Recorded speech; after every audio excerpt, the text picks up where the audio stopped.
In this video, I'm going to quickly cover the 4 elements of negotiation that you're going to need to negotiate a month off. So first up, you need to anticipate and articulate the challenges.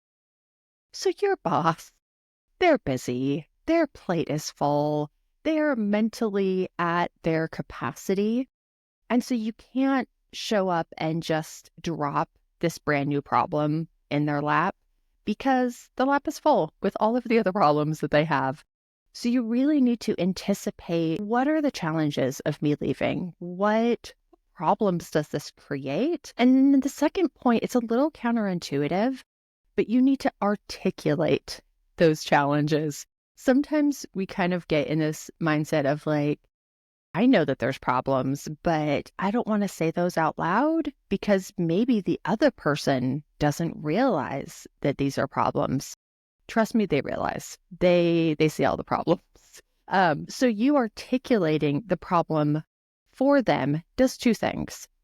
One, it shows that you've thought this through. You understand that there's these problems. And there's a saying in marketing, if you can articulate the problem better than your customer, they assume that you also have the solution for the problem. So being able to fully articulate these problems, one, shows that you've thought about it, but also gives this confidence of maybe you're going to have solutions because you really understand why this is a problem. But the other thing that this does is that it takes that pressure and that burden and kind of that negative energy off of your boss for having to kind of break it to you. Like, actually, it's really cool you want to hike the Camino, but there's going to be all of these logistical challenges to you being gone for 5 weeks. So they don't have to say that now because you've done that for them, and it can kind of move the conversation into this next element in a little bit more of a smooth, productive way.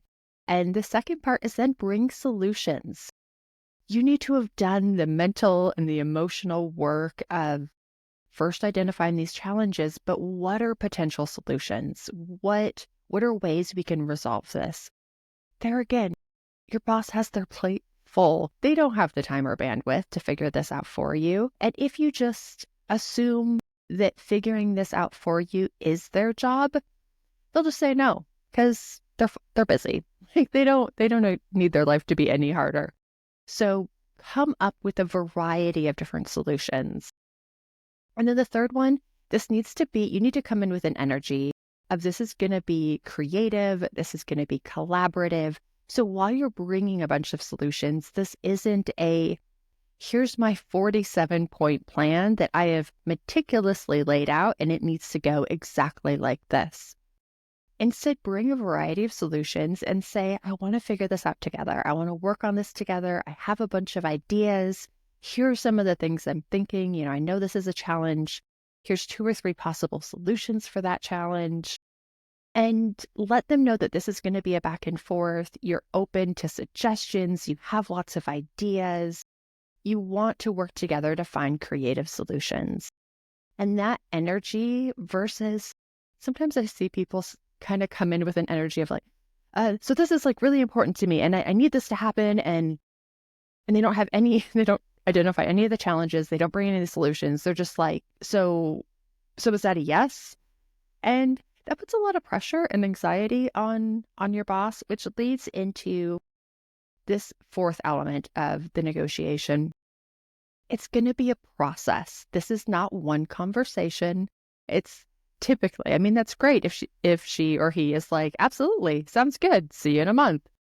But more typically, it's going to be a process and you need to be comfortable with it being a process, with it being multiple conversations, a couple different meetings with a couple different people. Because there again, if you come in with this energy of, so is that a yes? Can I go now? Can I start? The answer probably has to be no, because it's going to take more time to figure this out. So if you're in a rush and kind of demanding an answer in the first conversation, then the answer probably needs to be no.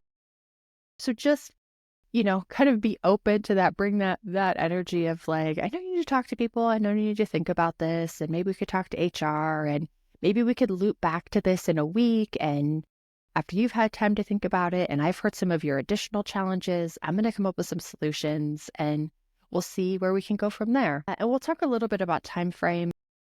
Usually, depending how long you're negotiating, but a month off to give 1 to 3 months notice.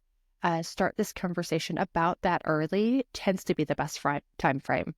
Where if you're like, this is going to happen in a year, they're not there mentally. They don't care what happens in a year. They're like, we're so focused on like what's happening next month or the next 3 months that they'll just be like, yeah, touch base with me in 10 more months. So that's about your time frame to start these conversations. And all of these worksheets, along with the 50 mini retirement ideas, are linked in the description if you want to check that out.